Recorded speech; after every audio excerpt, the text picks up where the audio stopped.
My fellow Americans, I'm speaking to you tonight from behind the resolute desk in the Oval Office. In this sacred space, I'm surrounded by portraits of extraordinary American presidents. Thomas Jefferson wrote the immortal words that guide this nation. George Washington, who showed us presidents are not kings. Abraham Lincoln, who implored us to reject malice. Franklin Roosevelt, who inspired us to reject fear. I revere this office, but I love my country more. It's been the honor of my life to serve as your president. But in the defense of democracy, which is at stake, I think is more important than any title. I draw strength and I find joy in working for the American people. But this sacred task of perfecting our union is not about me. It's about you, your families, your futures. It's about we, the people. We can never forget that. And I never have. I've made it clear that I believe America is at an inflection point. One of those rare moments in history when the decisions we make now will determine our fate of our nation and the world for decades to come. America's going to have to choose between moving forward or backward, between hope and hate, between unity and division. We have to decide, do we still believe in honesty, decency, respect, freedom, justice, and democracy? In this moment, we can see those we disagree with not as enemies, but as fellow Americans. Can we do that? Does character in public life still matter? I believe I know the answer to these questions because I know you, the American people. And I know this, we are a great nation because we are good people. When you elected me to this office, I promised to always level with you, to tell you the truth. And the truth, the sacred cause of this country is larger than any one of us. And those of us who cherish that cause, cherish it so much, a cause of American democracy itself, must unite to protect it. You know, in recent weeks, it's become clear to me that I need to unite my party in this critical endeavor. I believe my record as president, my leadership in the world, my vision for America's future, all merited a second term. But nothing can come in the way of saving our democracy. That includes personal ambition. So I've decided the best way forward is to pass the torch to a new generation. That's the best way to unite our nation. You know, there is a time and a place for long years of experience in public life. There's also a time and a place for new voices, fresh voices, yes, younger voices. And that time and place is now. Over the next 6 months, I'll be focused on doing my job as president.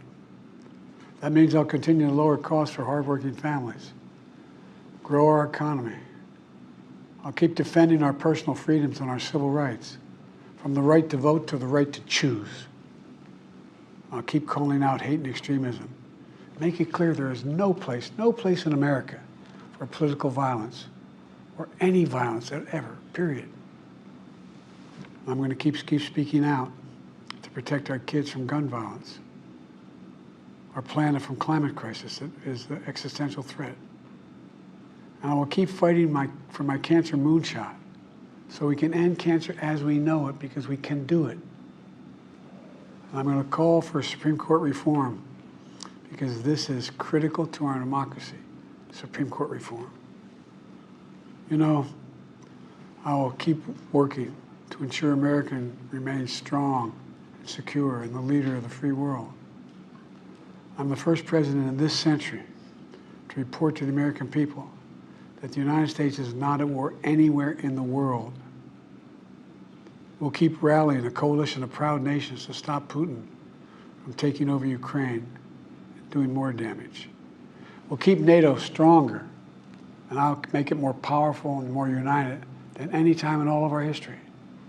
I'll keep doing the same for our allies in the Pacific. You know, when I came to office, the conventional wisdom was that China would inevitably surpass the United States. That's not the case anymore. And I'm going to keep working to end the war in Gaza, bring home all the hostages, and bring peace and security to the Middle East and end this war. We're also working around the clock to bring home Americans being unjustly detained all around the world. You know, we've come so far since my inauguration. On that day, I told you, as I stood in that winter, we stood in a winter of peril and a winter of possibilities. Peril and possibilities. We were in the grip of the worst pandemic in the century. The worst economic crisis since the Great Depression. The worst attack on our democracy since the Civil War. But we came together as Americans, and we got through it. We emerged stronger, more prosperous, and more secure. Today we have the strongest economy in the world, creating nearly 16 million new jobs, a record. Wages are up. Inflation continues to come down. The racial wealth gap is the lowest it's been in 20 years. We're literally rebuilding our entire nation, urban, suburban, rural, and tribal communities. Manufacturing has come back to America. We're leading the world again in chips and science and innovation. We finally beat Big Pharma after all these years to lower the cost of prescription drugs for seniors.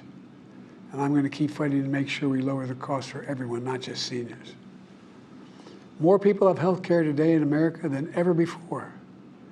And I signed one of the most significant laws helping millions of veterans and their families who are exposed to toxic materials. You know, most significant climate law ever in the history of the world. The first major gun safety law in 30 years. And today, the violent crime rate is at a 50-year low. We're also securing our border. Border crossings are lower today than when the previous administration left office. I've kept my commitment to appoint the first black woman to the Supreme Court of the United States of America. I also kept my commitment to have an administration that looks like America and be a president for all Americans. That's what I've done. I ran for president 4 years ago because I believed and still do that the soul of America was at stake. The very nature of who we are was at stake. And that's still the case. America's an idea. An idea stronger than any army, bigger than any ocean, more powerful than any dictator or tyrant. It's the most powerful idea in the history of the world. That idea is that we hold these truths to be self-evident. We're all created equal, endowed by our Creator with certain inalienable rights: life, liberty, pursuit of happiness. We've never fully lived up to it, to this sacred idea, but we've never walked away from it either. And I do not believe the American people will walk away from it now. In just a few months, the American people will choose the course of America's future. I made my choice. I've made my views known. I would like to thank our great Vice President, Kamala Harris. She's experienced, she's tough, she's capable. She's been an incredible partner to me and a leader for our country. Now the choice is up to you, the American people. When you make that choice, remember the words of Benjamin Franklin hanging on my wall here in the Oval Office, alongside the busts of Dr. King and Rosa Parks and Cesar Chavez. When Ben Franklin was asked, as he emerged from the convention going on, whether the founders have given America a monarchy or republic, Franklin's response was, a republic, if you can keep it. A republic, if you can keep it. Whether we keep our republic is now in your hands. My fellow Americans, it's been the privilege of my life to serve this nation for over 50 years.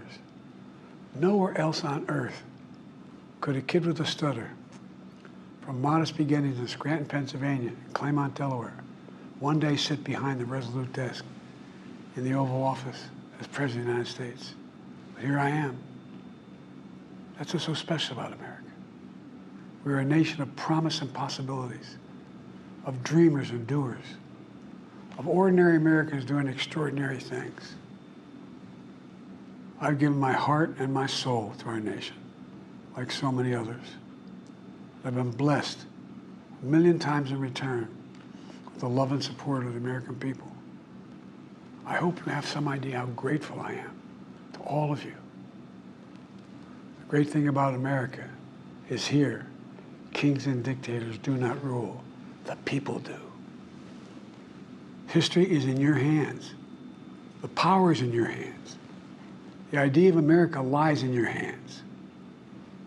You just have to keep faith, keep the faith. And remember who we are. We're the United States of America.